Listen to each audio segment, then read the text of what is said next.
Welcome to another episode of We Don't Die. I'm your host, Sandra Champlain, author of the best-selling book called We Don't Die, A Skeptic's Discovery of Life After Death. Our guest today is Hans Wilhelm, who has written and illustrated over 200 books for all ages, with a total of over 42 million copies sold in 30 languages. With his life-affirming concepts, he has inspired audiences around the world to connect with their own inner wisdom. Hans also uses his writing and illustrating talents to explain complicated spiritual laws and concepts in short and free videos in a very unique and simple way. Videos are on topics like love, fear, grief, death, reincarnation, gratefulness, and he even has a video called 10 Surprises When You Die. This back-of-a-napkin approach seems to be very appealing, as his YouTube channel has now well over 50,000 subscribers. You can visit his websites either at hanswilhelm.com or lifeexplained.com. Hans Wilhelm, welcome to We Don't Die Radio. Thank you so much, Sandra. I'm delighted and excited to be on your show. Oh, and I'm delighted as well. I got hooked on your YouTube channel, and I was watching one video after another, and they're so powerful and so wonderful. So thank you for all the giving you do to help impact people and help them with their lives. Thank you very much. Yeah, I appreciate that. It just seemed to be working, and it's taking off like crazy at the moment. I see the numbers of viewers and so on. I'm quite surprised. I just humbly shared the little understanding I have of the spiritual world, which is a result of 50 years study of various different spiritual paths, and put them together because I feel I have, as an illustrator and writer, the talent of illustrating it. You sure do. It's just a sort of what I enjoy. And lifeexplained.com is also a website, lifeexplained.com or lifeexplained on the video channel on YouTube. Yes, and just for our listener or viewer, just beneath this episode in the description, there are links to hanswilhelm.com and lifeexplained.com and to the YouTube channel, so you can easily go and see all of that. You're welcome. So if you wouldn't mind, tell us a little bit about you and maybe how your story began, where you're from, even how you got into artwork. And and then definitely we want to talk about life after death and what you're up to. But give us a little story about you. Well, as you can hear from my accent, I was born in Germany. I grew up there and left it when I was a teenager. I lived in Africa for many years because I liked the sunshine. And eventually, after 2 years traveling around the world, landed up here in America and lived here ever since and changed my career here to become a writer and illustrator of children's books, which took off also very well. And I'm very delighted. It's a very rewarding kind of career. Now, all the time over the 50 years, particularly as a teenager, I was always interested in the spiritual side. I couldn't believe what the churches were telling us. It didn't make sense for me. But at that time, there was no Google, there was no internet and so on. And there were very few, if any, books. So searching out this material was very difficult. So I've started, like many at my age, with transcendental meditation when I was 18 or something. And then step by step, came people like Edgar Cayce and so on, and many, many others. And I studied a lot, and I found truth in it. By applying many of the laws, of the kind of, laws, I would say, in my own life, I realized that there is truth in all of these. So I kept this more or less to myself because I always believed if I have to teach it or preach it, then I don't believe it myself. A master who really believes in this stuff doesn't talk about a thing. That's what I understood so far. It says you do not talk about anything that you know. You only talk about the stuff you do not know. Interesting. I was very grateful for all the teachers, like for instance Edgar Cayce and others and so on, who in spite of being knowing the material and having it virtually really in living it, they still shared it. They were not perfect either. And I understood now that you don't walk your talk, you limp your talk. So all the people who we admire, in particularly in the New Age movement and so on, they all have their little their shortcomings as well. They are not perfect. Yes. And thank God they share the material that they have discovered or what they were given to them. So, but I never thought I would do that. And then it was in 2004 when my father died. And my father did not believe in life after death. He was very sure about it. He was a soldier in the Second World War, and he has seen so much death, and he says there is nothing happening after death. And he was quite happy with it. He was quite content. He was going to die, and it's okay with him. Although we 4 children, we took turns being with him during the last few days. And when it was my turn one day, I said to him, I respect that you believe after this death there is nothing there. There is no consciousness on you. But let me tell you, just in case you may still continue with the consciousness or life, these are the things which you most likely will experience if life continues after death. So I told him, let's say 10 or 12 points, which you most likely experience when you die. And he couldn't speak at that time anymore, but he smiled a little bit at the end and says, yeah, that's your belief, I have mine, and so on. So he died soon after. I totally forgot about this. And it was only 5 years later, or 4 years later, when I heard about a very well-known young medium who's communicated with the dead. And I didn't want to do any communication with the dead, but I wanted to meet that person. Sure. And his name is Roland Comtois. Have you ever had Roland on your show? No, I've not heard that name before. I will give you the link. He's okay. Quite interesting.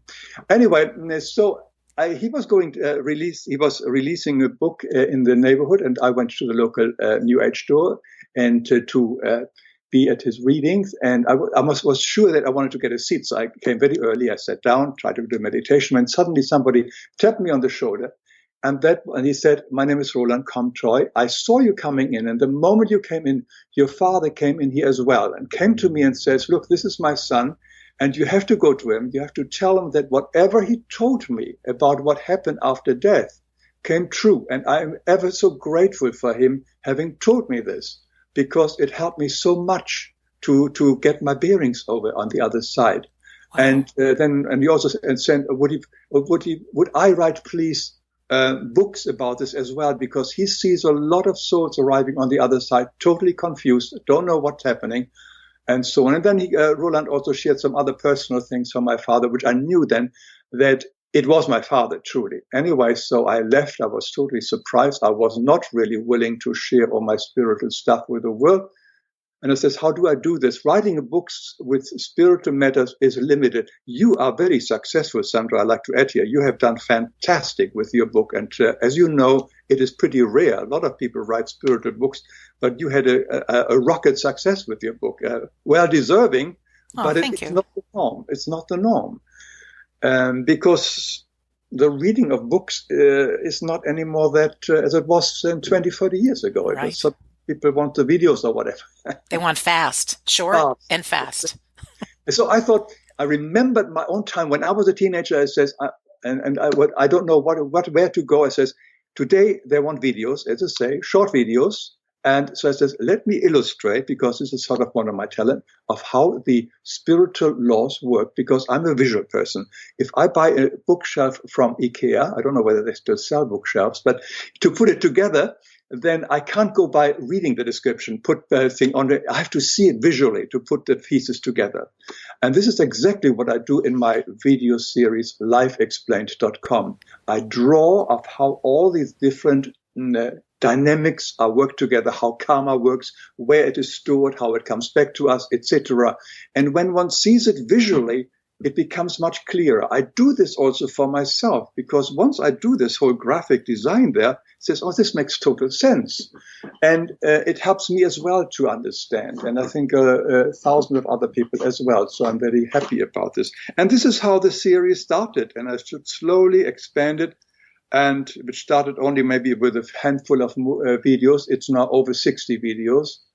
And that's how I shared it. And that's that story. Oh, I love it. And like you say, there's a back of a napkin approach for our listener. If you can just imagine, because you hear Hans talking in the video, but then you see what he's drawing on, and he's got his markers and he's talking about something, and then, he's drawing a picture of it, and then it's just fantastic. So you're watching him, draw, you're watching his artwork, and he's telling the story of whatever it's about, reincarnation or karma or courage or whatever that may be. And they're short. They're several minutes long, but they're so engaging. And I'm a visual person too, that it's great. I like hearing things, but if I can also see it, that's wonderful. But they're really captivating and quite unique. And I've never seen anything like it. And especially talking about the spiritual laws. Yeah, because there is so much. And when you read the writing of Edgar Cayce or even Rudolf Steiner or any of these sort of writers who wrote maybe 100 years ago their books, they are very complicated. You really have to read the sentence 3, 4, 5 times before you get it. And there are very few, only new people who write very clearly and so you have to sort of work yourself through the material and put it all together. So therefore, I like the simplicity, a simple approach. I think simplicity. What does Leonardo da Vinci say? Simplicity is the sophistication, or something like the highest sophistication. And I think also God is, although I will not imagine that I cannot describe God, but there is a simplicity in God. God is very direct, very clear. There are not all these mysteries. Our church always speaks, this is a mystery of God. No. Everything that happens here on the world is clearly a result of something before. There are no mysteries really for us if we really want to be open. Everything makes sense once we understand the old Christian teaching of reincarnation. Remember, Christ did teach reincarnation. The first 400 years of the church were always with reincarnation, or the early church fathers. It was only in the 5th century when Emperor Justinian I, who considered himself the head of the church at that time, banned the teaching of reincarnation, of that the soul existed before birth. I didn't know that. Oh yeah, I made a video on that one, and it's a very eye-opening video. It's Reincarnation Part 2, where I draw all the dynamics and all the elements which made this change in the church. And then suddenly the church didn't know how to explain things, didn't know where do we come from, where do we go, death, etc. They made things up like hellfire and stuff like this, which none of it is in the Bible. But they created a lot of stuff around which didn't exist. So when you go today to the average priest and says, now, here's my partner is dead, where is he gone? Well, we don't know, or whatever. You get some sanctimonious comments. It's a mystery of God, why it happened, or why you have got cancer, or why you are sick. No, it's all very clear results, one after the other. And Christ, then there are very clear, in Matthew and so on, very clear sentences when Christ asks his disciples who they say I am. And they say, well, they think you are Isaiah reincarnated or whatever. It's very clearly in there. But it is not taught in the churches. And at least I'm speaking about the traditional churches we have, whether Catholic or Lutheran or whatever it is. And that's very, very unfortunate, because it's all very well to know that the person we love still continues to live on the other side. But it is much more helpful to see the much bigger picture. Why were we together in this lifetime? What was our purpose? Where we come from? Where are we going? And very often the souls who have departed and speak then through medium back to us are not necessarily on a very high level of awareness and consciousness. They can only speak from their little perspective. And rarely are they necessarily brighter or more intelligent only because they are dead. They have got the right. That's one of the surprises when you die, because I think a lot of people think when we cross over, transition, we become this all-knowing person. And many people consult mediums and want to have answers for their lives, and their relatives might not be able to give them their answers because they're still them. They can give an opinion, but it might not be the all-knowing truth. That's absolutely true, Sandra. Yeah, this is something which people forget. And I personally am a bit hesitant to even recommend connecting again with your loved one who has died. I can understand the sorrow, and I can understand the pain and the loss a person goes through. And it may be only too natural to want to do that. I fully understand. But there are risks in this kind of enterprise. And I am therefore never recommending doing it. And that because there are other entities as well around. And whenever we open ourselves up in this kind of totally, I want to hear, who knows who is coming in through the medium or even through you. And there is some danger. There are negative entities who just lure and wait for the moment to come and suck our energy. And I really am aware of it. I did make a video on spirit possessions, and this is a very, very serious matter. And it is far more popular, not popular, far more frequent than we like to think. And when we dabble with all the medium things and so on, we are going to borderline of where others can jump in as well. We're opening ourselves up to areas where maybe we shouldn't. But I'm leaving, of course, everybody else to make their own choices. I personally would not recommend it anymore. Yeah, there's certainly quite a conversation in that world. There's people that have practiced mediums and through many churches who, with love and with intent and with blessing, and they've never had a negative experience. And then there's also people, that do, surround it with a white light, the communication. And I think personally, it's not a bad thing to consult a medium for that comfort that your loved one goes on. However, it's not something where you become addicted to it and you keep that conversation. It's a nice, comforting thing. But then I like to say, okay, now we go on, your loved one's gone on. Who are you? What is your life for? And how do you make your make your life worthwhile? I mean, do you have thoughts, Hans, about the purpose of life, why we're here? I know you do, but and I'm sure you have a video. But it's interesting to talk about, because if we don't die, what's the point of this?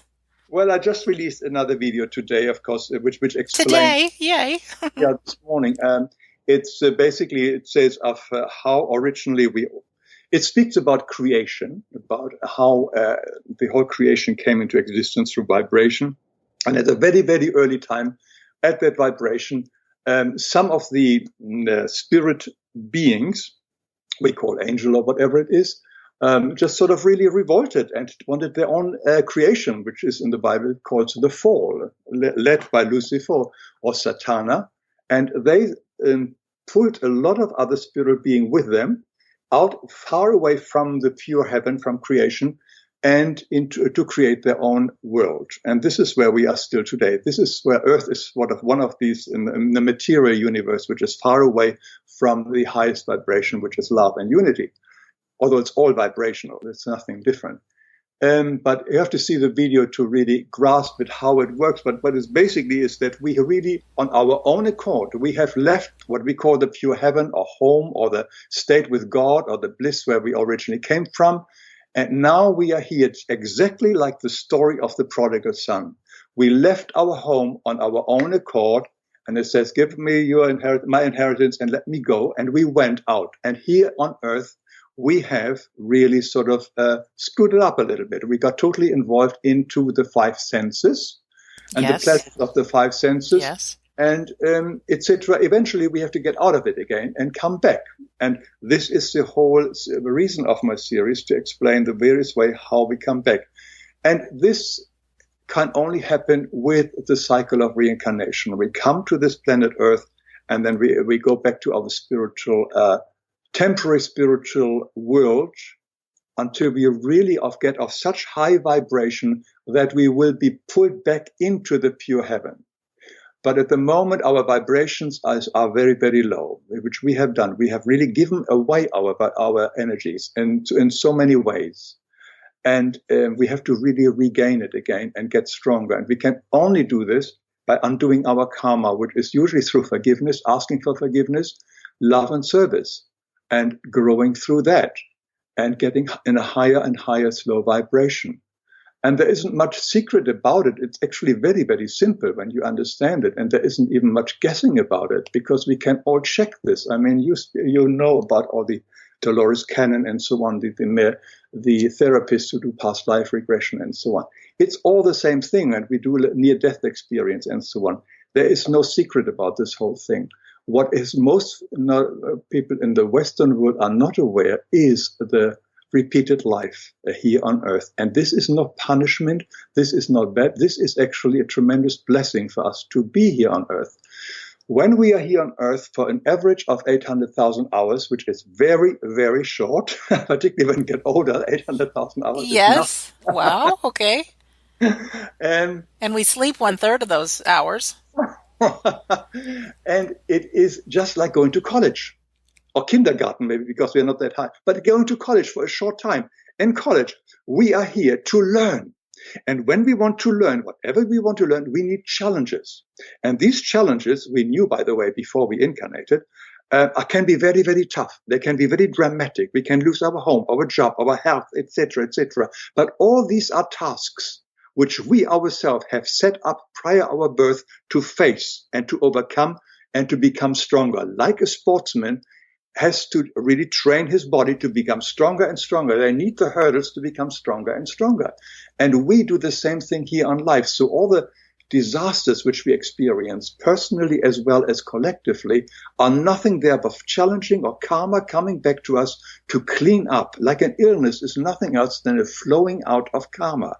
That does not mean we shouldn't stop it and to try to prevent anything or just come to a halt and change it. But it is everything. And even if the disaster we have otherwise, the blue of fates are all in a way karma, and they are there for us to become stronger. That what doesn't break us makes us stronger. And not only stronger as from the ego point, but from the love point. Stronger in love. And becoming more loving. And becoming more compassionate. And all this is here. And we only do it for a very, very short time. But we think once we are here, this is all there is. We only have this life here. Yes. This is nothing else. And this limits our whole perspective and also limits how we interact with other people. It's all, I had a great question I was going to ask you, then I was so engaged in what you were saying, I forgot. Oh, yes, I know what it was. I know many parents whose children have passed away at young ages. Is that all part of it? Do these children know ahead of time that I'm going to be here for 3 months or 3 years? And are there like contracts they make with the parents before they come in? You're going to learn this. I'm going to learn this. What are your beliefs on that? Well, I'm very convinced that everybody dies right on time, whether it's 6 hours, 6 days, 6 months, or 60 years, right on time. And the time of death is already predetermined before we incarnate. Some only have to go to college for maybe 6 months, some for 4 years, and some even longer. And the college time is individual, how much time we need. And sometimes we not only come for our own sake to learn something and clean up our own karma. Sometimes we incarnate for the lesson to give to our parents or friends around us. So a young baby who is only there for 3 or 4 months and then dies makes an impact lesson on the parents. The parents will be majorly changed through that experience. And whatever the parents have to learn from this is very, very important. So the child itself, the baby itself, may not necessarily do it for karmic reason. They may come in and incarnate to help the parents, to teach the parents the lesson the parents have to grasp. So yes, everybody dies exactly on time. We have a little bit leeway there. We can make slight little changes through artificial extension, like an organ transplantation, which I'm no fan of. I made a video on that one, because the soul of an organ can move over to the next body. Let me start from the beginning. When we make organ transplants, very often, first of all, which is an important point, because a lot of people about death think about this thing. Until recently, until 1960, the definition of death was when the heart stopped beating and the blood was no longer pulsating. That was death. And then in 1968, Christian Barnard at Groote Schuur Hospital in South Africa made the first heart transplant. Yes, that's right. It really shocked the American medical profession, because they thought they were much better. And so they came together in Harvard and made a decision that from now on, death is no longer when the heart stops, but when the brain stops. So the blood and brain, the body can still be wonderfully functioning, but the brain stops. Now the soul does not need the brain. The soul can be still connected to the body through the silver cord all the time. So there has no real death taken place in many cases when the doctor says this person is brain dead. And then they open up the body because the body has to be still working. There has to be still blood circulation. So they rip the body open, taken out the organs, and put it into another human being. Now the soul is watching it, feeling the horrible pain because it's connected to the body through the silver cord. And it feels it, and it can't do anything, and realize that the body it occupied until just now will no longer be functioning. It then jumps with the organs to the next body and continues living there. And there are several books on the subject of people who have two souls because of organ transplantation. And I mentioned them in my video. I can't really recall them, but anybody's interested, watch my video on organ transplantation. And also Ibn Alexander, Dr. Ibn Alexander, he was very popular recently on television. He was a neuroscientist who was a week out in coma. Under normal condition, they would have harvested his body, but they didn't.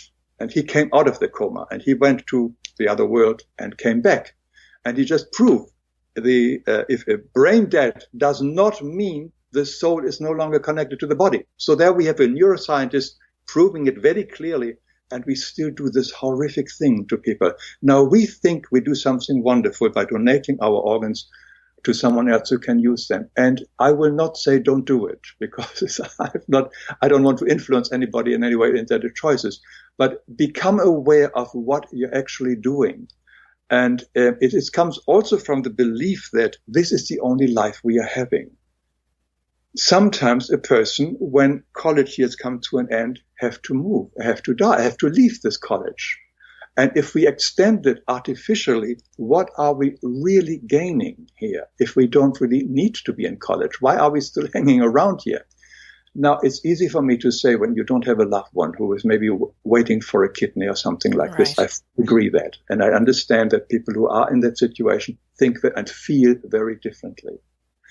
But I think more information on this subject may help you. And when we see the whole life, the bigness of life, how our earthly life is such a small little facet of who we are and what we go through, maybe everything becomes in a better perspective and we understand it better, and it helps us better also to see. And what you said so correctly, when a loved one dies, what am I doing with my life? This is my opportunity to now redevelop the love which I gave to the other person, now give it to someone else, to share this love with other people, because I don't have to it's my challenge as well to now become loving.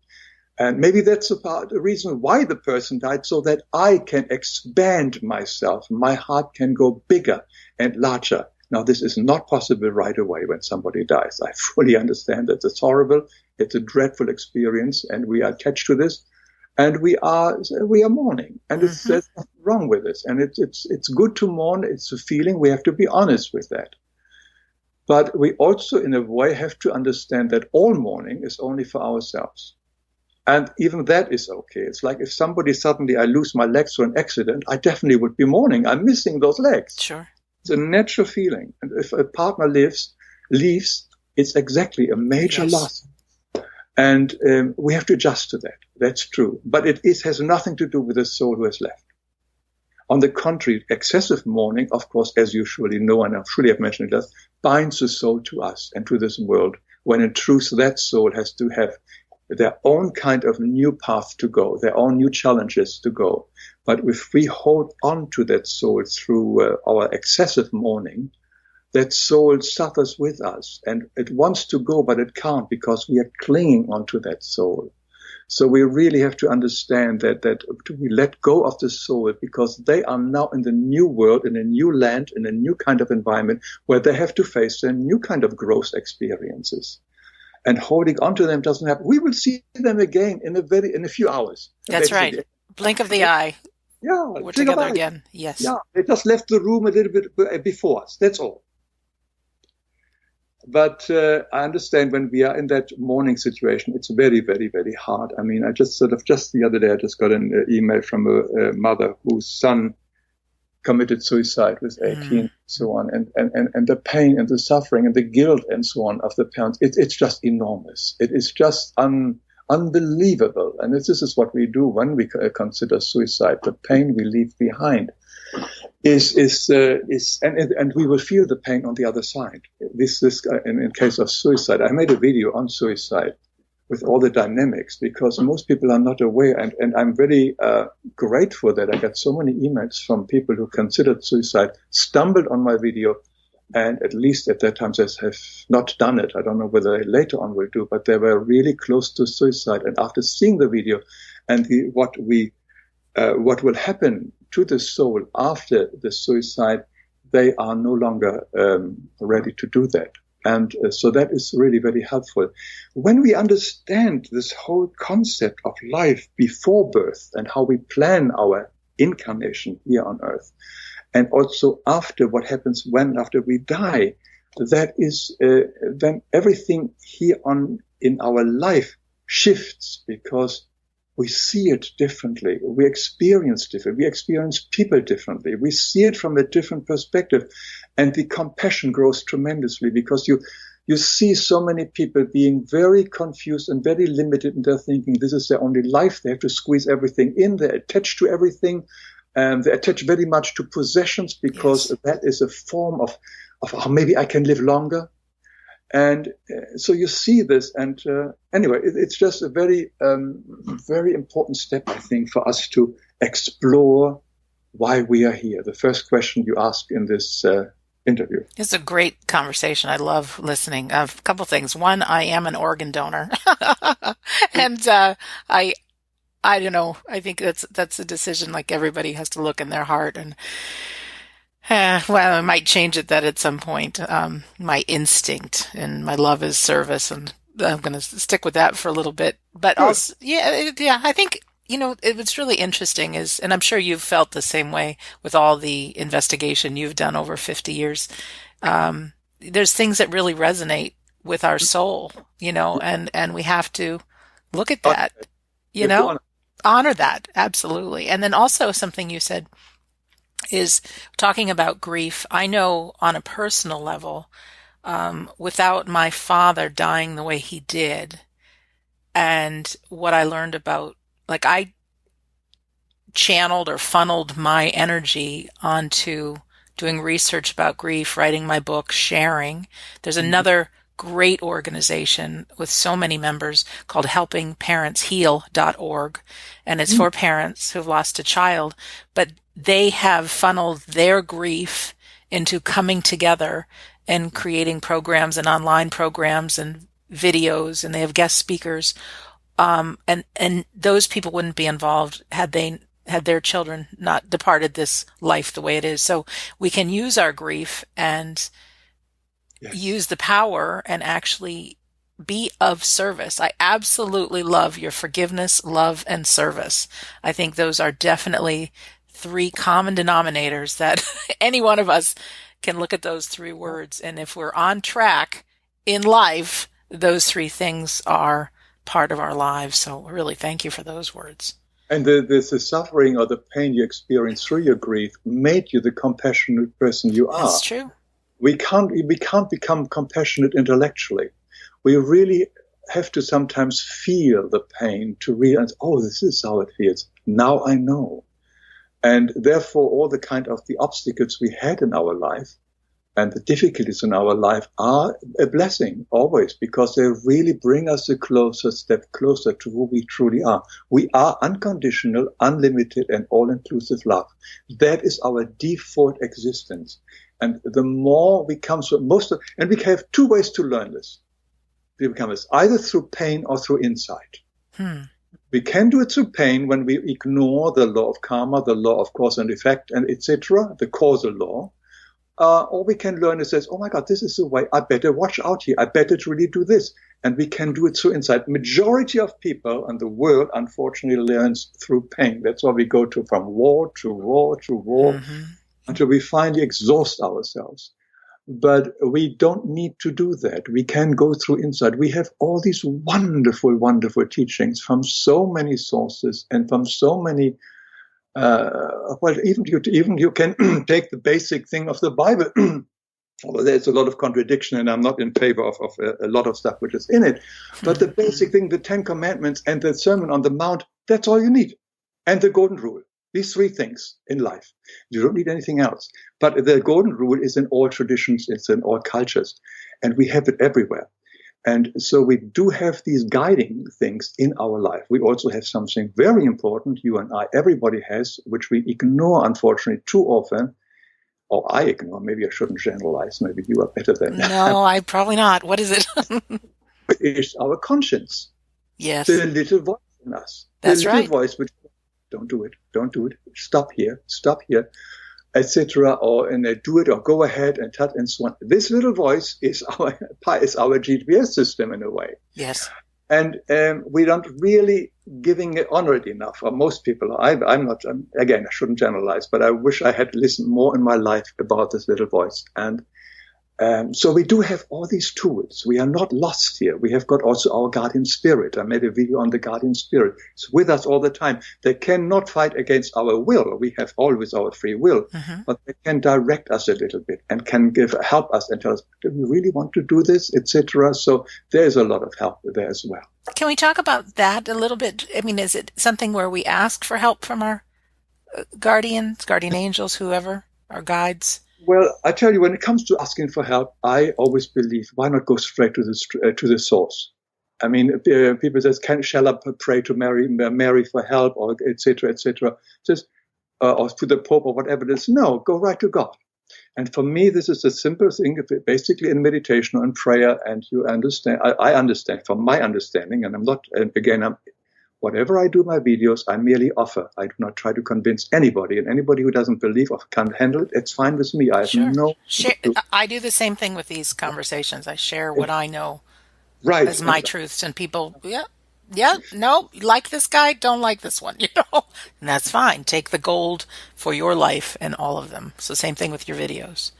So I would go directly to God. And in my really true, honest prayer, where I really, even if God knows everything with me, but I have to verbalize it, what it is, what gives me pain. I verbalize it either loud, which is always a good idea in a prayer if you can do, or even quiet, but really explain and says, you need some help here, some guidance. Not for him to fix it or her to fix it. For Mother, Father, God, I don't want to be here. Only one sex only, it's got both. But I don't want them necessarily to fix it, or if it is in thy will. The most powerful words we have are given in this, thy will be done.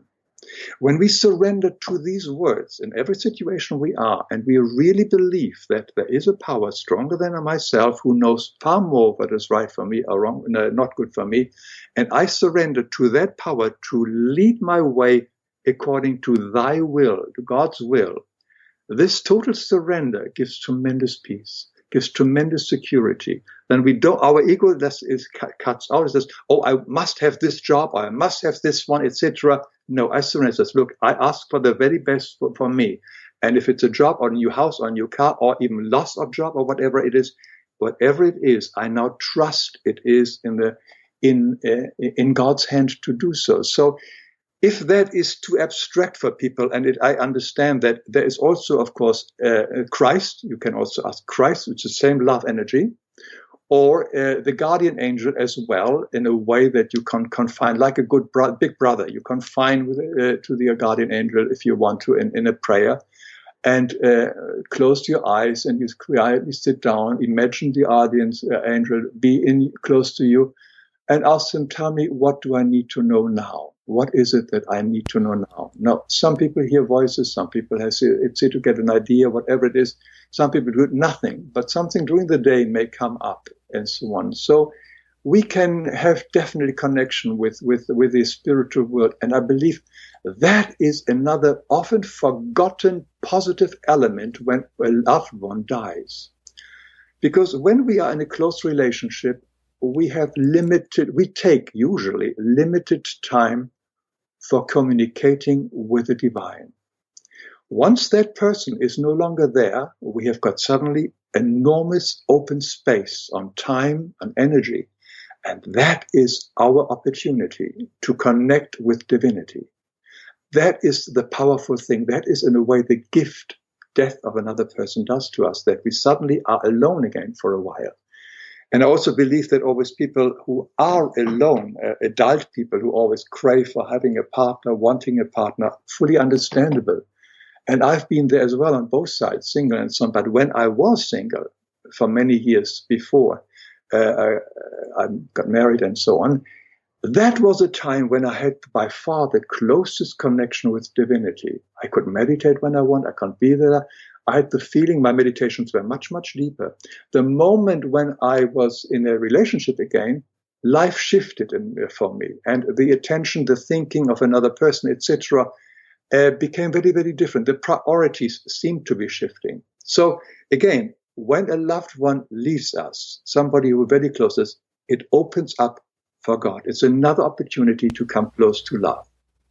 Beautiful. And I love that you say, thy will be done, surrender, trust, listen to our own consciousness, that little voice. Sometimes if I have a big problem or question, I imagine these big hands, and in my mind, that's God's hands. And I say, I just have to put this in your hands. And it's really interesting because I don't pray that much, I'm thinking. But when I have, the answers have come, or there's been these strange synchronicities that the answers come or the person's come or something. And so for me personally, I'm going to do more prayer and pay attention, because it's so easy. And this is the next thing I want to ask you about. So easy to get lost in my own head with thoughts. And I'm always thinking about the past, or very often the future. I've got the little voice in my head that says I can't do it, or I'm not good enough, or I'm not smart enough. And I think I call that the ego. I don't know if that's what you call it, but do you have any words of advice on the little voice in our head that might not be our best champion? And, any thoughts about, thinking about the past or the future, and, how we can maybe not necessarily control this mind, but what it is, and the monkey mind. The monkey mind, swinging from branch to branch, fast. Okay. Yeah, no. Let me just what you said earlier about when you are open to hear advice or guidance, and you see the guidance around you. The thing is that the guidance is coming from us all the time. Life is nothing else than communication, the sending and giving all the time. Everything around us speaks to us non-stop. It's only when as you said, when I finally sit down and there's, now maybe I give it to God, I give it hands, then you suddenly open yourself up to the signs which have been coming all the time. Interesting. So it's not that God suddenly does it only because you ask him. It's there all the time. And I give you a typical example, but what happens always, what I often do is go into nature and close your eyes or look at a tree. And look at the tree without any prejudice and see whether you get a message from a tree. And the tree can be giving a message, basically the outside world, and I made a video on this, is the law of projection. It's nothing else than a mirror of what goes on within ourselves. So in the tree, we suddenly see the problem, the drama, and what our own life, and we find answers in this one. The outside world is nothing than a mirror, and we can see ourselves in the outside world. Whatever bothers us in the outside world is something that we have not loved in ourselves. So I would really say, just to calm down. For me, of course, the meditations are always very, very important. I have to do that once or twice a day to really calm myself down, to go into a short prayer or whatever it is. And if you live alone, it's much easier. Speak loud with whoever you are close to, whether it's God, Christ, guardian angels. Speak loud have a communication with them. Don't be afraid that they lock you up. Come, the little white man, come and lock you up. No, it is a powerful tool to have that communication, because out of this communication, you get also the answers. By verbalizing, you also get the answers back through the verbalization. And you're also focusing on what is really at the moment at heart for what you are doing. And it helps the clarification. So I personally feel that even a loud communication with divinity is a wonderful tool. And not necessarily in prayers or sit down, but just as you are doing the dishes. And whatever it is something which I think it has helped me tremendously to stay focused and calm. And I just feel, because I know there is all this energy around me. As I'm sitting here, I know I'm surrounded by this energy. And I'm not a channel. I can't channel through them. And I'm blessed that I don't do it. But it's there. And I have it throughout the day, wherever I am, I have this feeling. And when you have this feeling that you are never, ever alone, it is so rewarding. It is so much strength come from it, because then you don't have to do it on your own anymore. What you said earlier, I'm not good enough, I can't do this, etc. There's nothing you have to do on your own. You can do it always with the biggest power, the greatest power there is. That's from my experience there. It's always available. It's just only that we try to do it our own. We think we have to do it our own, and it doesn't always work that way. Or we can get our own goals achieved, but when we do it together with a much stronger force, it's really, really so much more fun, and we never feel alone. I think one of the biggest problems we have in life is the feeling of loneliness, and I made a video on that one as well. The loneliness really is driving people crazy and to drugs or whatever it is, because people can't cope with loneliness. And again, loneliness can be a blessing. It can be a blessing for us to realize who we are and that we are not alone and what this whole thing is all about. So everything has a positive side as well, if we just look at it. I'm thinking in my mind how people often say, don't call them problems, call them opportunities. When we look at those things, we might call it loneliness or a problem or whatever. But if we just shift and think, this is an opportunity for growth, or an opportunity for a new friend, or an opportunity to connect with the divine. Yeah. I made a video on life before birth, before we come here. Before we come here to this earth, we are guided by our guardian spirit or by highly evolved angelic beings. And they show us more or less how our life here on earth will be. They show us, and I take an example of a riverbed, with ups and downs, yes, I've seen this video. Yeah. So, and we know in advance when there will be difficult times, when we are teenager, when we are 35, when we are 65, there will be these major kind of impacts. And we also make agreements, contracts, as you said earlier, with other souls who will come at that time into our life and give us hell and give us a difficult situation so that we grow. So these angels are, who we here on earth think they are devils or they're horrible people, are nobody else but coming into our life for us to wake up, to grow. So we know in advance, before we incarnate, what more or less we expect. It's not in detail, it's a rough outline. And then here on earth, of course, we forget that. And then we face the situations. And the reason people said, if that is true, why are we forgetting all this stuff? I mean, why do we have the veil of forgetfulness the moment we incarnate? And the reason is also very simple. When, for instance, if I have a very bad relationship with my mother, for instance, a real difficult one, we really hate each other, etc., and I suddenly understand intellectually, remember, I made a deal that I should love her. Then I go out and start loving her because of this intellectual decision. It doesn't work on the soul level. The wanting to love her has to come from me without knowing that she is my challenge. It has to come from my heart, not from my head. Yes. If the love decision comes from my head, it has very little effect. It has to be says, I think I did enough painful with my mother. I think I tried in a different way. I will do it now lovingly. That works. And that's the reason why we forget all the difficulties which we have agreed to prior our incarnation. Oh, it's beautifully said. And I also think I had asked you the question about that little voice in our head that's not always so great. I think that's in place so that we do forget who we really are and we do learn these lessons. Yeah, this is loud. This is our ego. I made a video on the ego but it's our identification with our body. I love your videos. Let me just tell you that. And now that you've mentioned some that I haven't seen, it's like, I'll be spending more time. So yeah, when I checked yesterday, it was over 57,000 followers. You have subscribers on your page, and you're going to get a whole bunch more after this, and add an extra one for me. Thank you, Sandra. Yeah, it's a great pleasure. Yeah. Anyway, as I said earlier, I merely offer it. If it doesn't work, that's absolutely fine, because not everybody needs to know that. Everybody has got their own reasons, their own classes. That's why all we go to different colleges, and we all have different classes in college, and we all have different conceptions. Everybody has an individual path. And the same applies, coming back to the subject of why we are here, about death.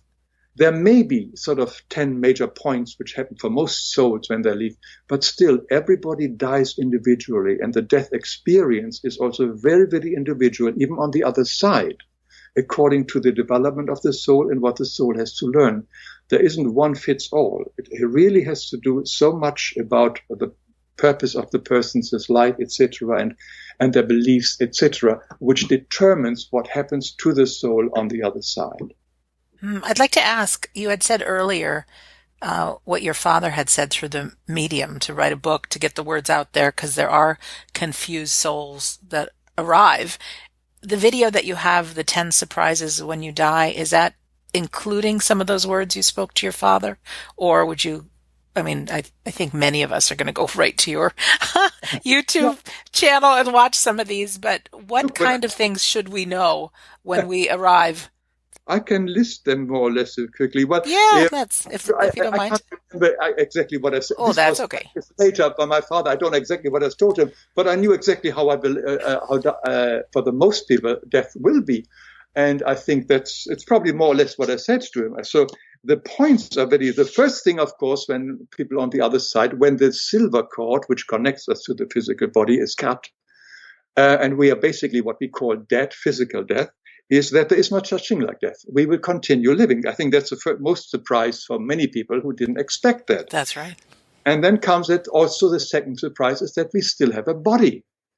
A body is a different body. This is made of spiritual particles, but it is still a body, very often looking similar like the one we had before and even a bit younger and so on. But we still have a physical body. And then the next thing is that we can't hide anything from anybody. This is our spiritual garment. Our spiritual garment is like our aura, which shows everything of who we are. And that is totally visible in the spiritual realm because we no longer have the physical body, which can hide it. So we can't hide anything. We are who we are. This is it. The next thing is, of course, that our characters, our personality, our opinions, and most of all our beliefs are still completely intact. As you said earlier, people do not change to the position of death. If we are sort of a fanatic, whatever it is, you are a fanatic on the other side too, in your beliefs, in your behavior. And if you're stupid in this lifetime, you're most likely stupid on the other side too, for a long time, because your education continues there. Right. And so, as you said correctly, and so on, if you really want to reconnect with your uncle, make sure he's a wise guy here on earth before you listen to him on the other side. That's right. That's right. They don't have all the answers. And what is also very, very important is that with our death, we take with us all our habits and all our cravings and our addictions. Whatever we were very attached here in this life to, it can be drugs, it can be smoke, it can be alcohol, it can also be possessions, it can also be our addiction to persons. All this kind, what we are strongly attached to, we're craving and we need to identify with. That craving and this attachment we bring into the other world, which can be very, very painful, particularly for physical addiction like drugs and so on, because suddenly we no longer have the physical body to take that in, which again is another subject of spirit possessions. Or in my video, Death Part 2, I explain the so-called Earthbound Swords. So that's another point. Then, of course, we also realize on the other side that all our pursuits we had here on Earth are actually unimportant. All the stuff, our achievements, our status, career, collecting stuff, fame, recognition, doesn't count on the other side. What really counts is love, forgiveness, and being of service. Beautiful. And so then we further, oh my gosh, I basically lived this life totally wrong. And then the other thing is that usually we see beings of light, also we call them angels, who are welcoming us and want to guide us to the next level of wherever we have to be. So we have got these guidance. And we can also, the next thing is also they can be greeted by loved ones, by former spouses and children or parents and so on, to really make the transition easier. And then we also may be surprised that the world we finally land in, for many of us, may not look that different than what we left behind. It's a very similar kind of environment for many, many souls than we had here on Earth. Not all of them, but many are surprised that it is so similar. And I think the biggest surprise in the end for those who are strong kind of fanatic believer is there is no eternal hell, there is no damnation, and there is no final judgment day. All these things are made up concepts from the church organization. So that is also not there. So this is basically, there are the surprises which we have. Now, everybody dies differently. There are also souls who have really a very unfortunate life. They have been thieves, a very negative life and so on. They may be pulled right away into a realm of similar vibration, of similar kind of entities and so on, for them to grow slowly out of, which is not hell in a sense of eternal hell, but it can be a very painful way. And that is where the soul still has to purify itself, because it hasn't really lived by the law of love, but only by the law of selfishness and greed and whatever it may be. So this is just only a very broad description what happens for most souls, and there is still always the individual chance that it goes very, very different. Right. And it is nice to know there's help on the other side as well, and guidance, and we continue to grow and learn. But with all your interviews done, I'm sure you have got some other points which you would add to that, or not? I think those are good, and I'm just, not that I don't want to add anything, but I'm just being a little aware of time. And there's something I don't want to forget to ask you, because I have a beautiful book in my hands, and I want to talk to you a little bit about your books. For our listener, if you go to even on Amazon and you type in Hans Wilhelm, I picked up a book called I'll Always Love You, and it's a child's book with such a beautiful message. And just looking at the books that I have seen available, they all seem to me written of really great messages. Could you talk a little bit about your books? Thank you so much. That book particularly came through a meeting with Dr. Kübler-Ross. Oh, wonderful. At the time. And the message in this book is basically saying, I love you to everybody, and we know, in our family and so on. And her message at that time was so very clearly, it says, any excessive mourning or grieving is nothing but undeclared love. A person who thinks he or she has not verbally said to the person, I love you, is the one who grieves longest. I found this very powerful, and this is the reason why I made this book. It is so important to say these words, I love you, to the people who are close to us and who we really love. Don't assume it, because not verbalizing can create this tremendous extension of grief. And that I found it powerful. That was a reason why I created that book, which is also based on a true story. It was my dog I have in there, but I made it a little bit in the direction of Kübler-Ross. I made a lot of books, and I also wrote a lot of books for adults together with Byron Katie. Some people of your listeners may know Byron Katie. Definitely.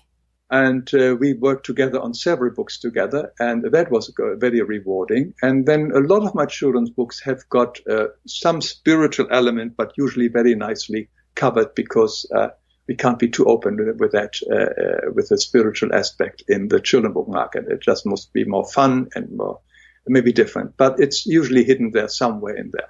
Well, I know the best way I learn is through stories.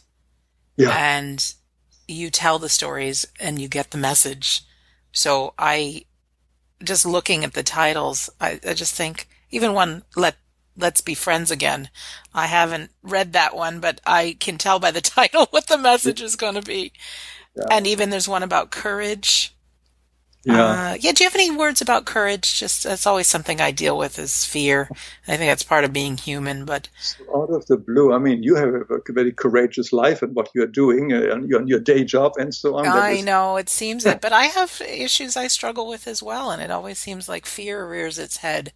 And yeah, I'm not the mastery of being human, but I certainly am one of those people that share what I know and love to share and serve. Right. Yeah. I don't know. I can't put it into one sentence and so on. I think courage comes also from trust. You just mustn't. For myself, speaking for myself, I just know that I'm not alone. I know that there is some energy, and I have a very personal connection with these, with God, Christ, and Guardian's will, that everything is possible if it needs to be done. And I just leave it, put it into their hand, and I make them my co-worker. That doesn't mean that everything I make is divinely inspired. On the contrary, I make a lot of crap, a lot of bad mistakes. You're funny. As I started and as I do it, I come with a hope that it may be blessed and have the blessings of these energies. And then I'm never alone. I don't do it alone. This helps me. That's basically it. And then I don't have to wait for other people's approval, which is also very, very important. I think our search for approval is probably the most annoying thing we have.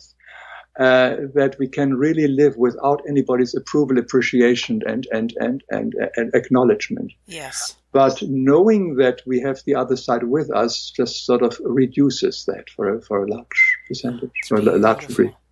Well, we just have a few minutes left. Is there a question I should have asked you, or something else you would like to share, or dig deep down into just any closing words you may have?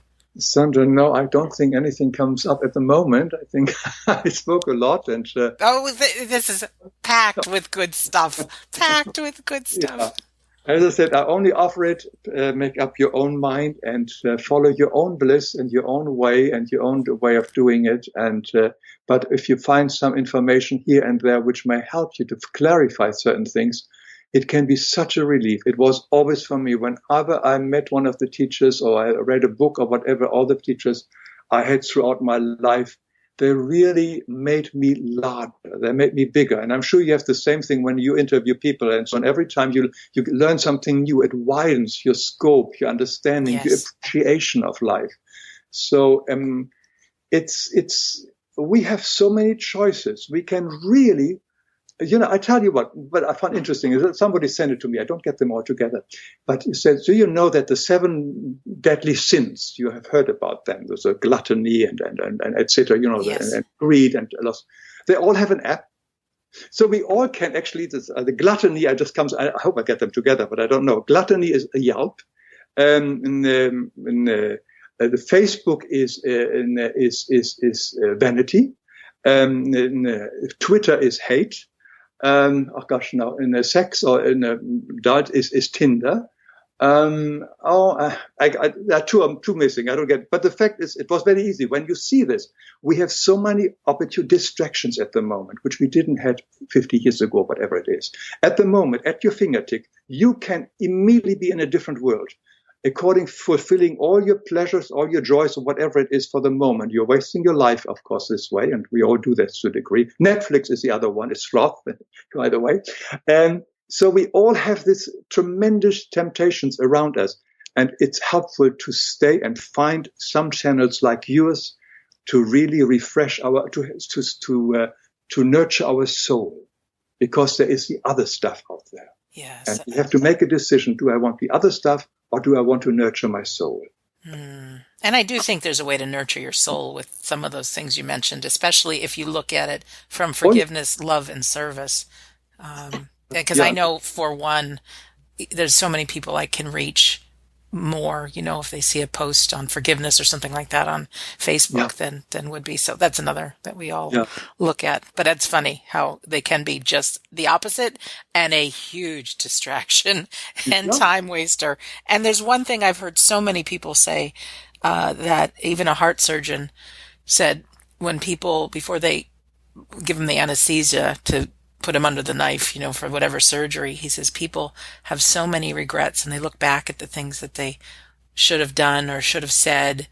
And I think using like videos like yours and the books and things, if we can get people, myself included, to start looking through the eyes of forgiveness and love and trust and listening to our consciousnness and being of service, that we kind of handle and deal with these things during our lifetime, so that when we look back, those final moments, sure, there's always things we could have done, but that you've said the I love yous, that you've forgiven, you've been the best you can be. And I think I want to really thank you also for your videos, because yes, sometimes we learn big lessons over the course of our lives, but I also know that you can watch a video of yours, whether it's 3, 4, 7 minutes long, and you can get just a great amount of like a jump for the soul on education, and you can start looking at these things in They're your own all life. repression. Yeah. What is in my videos, your soul knows. This is the thing. I'm only showing what the soul knows It's already. beautiful. There's nothing new. And we just need the reminder. Well, Hans, thank you for being our guest today. Thank you. I'm absolutely delighted, Sandra. It was a great joy and nice meeting you, speaking with you, and I wish you all the best with your book and with your series. And Thank you so much. And ditto to you. Thank you from the bottom of my heart, all of our hearts, for your life's love and taking the time and creating this, because there's a reason there's 57,000 people watching your videos. They're just extraordinary, and that you've been obviously a busy man with 200 books and everything else you're doing, and to create these. So thank you for that labor of love, really. And for our listener, thank you for spending this last hour with us. As a reminder, you can visit Hans on his websites, Hans Wilhelm, but with the W.com, and www.lifeexplained.com.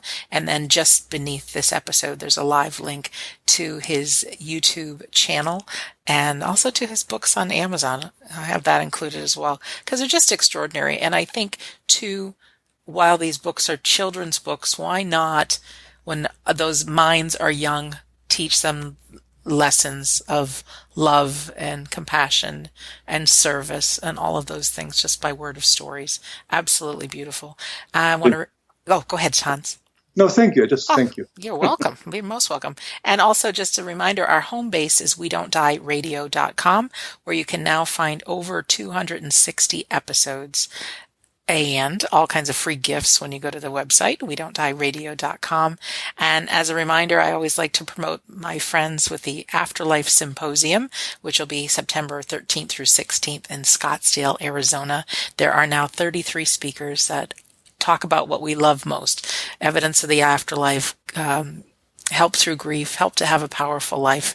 And you can go to afterlifesymposium.org to find out more and to register. So in closing, my name is Sandra Champlain, and I'm always so grateful and delighted that I get to be your host on We Don't Die Radio. I do believe that life is an education for the soul, and that your life here on earth is important. And what I'm really looking at for myself is looking at life through the eyes of forgiveness, love, and service, and not to forget, thy will be done. Most powerful words, Hans said. We can surrender, we can trust, you can visualize those big hands, you can, and then listen to your consciousness. And I absolutely love that everything is always coming to us. We just need to quiet down to listen, or go to a tree for the answer. Just absolutely beautiful. So I want to thank you for listening, and we'll see you soon.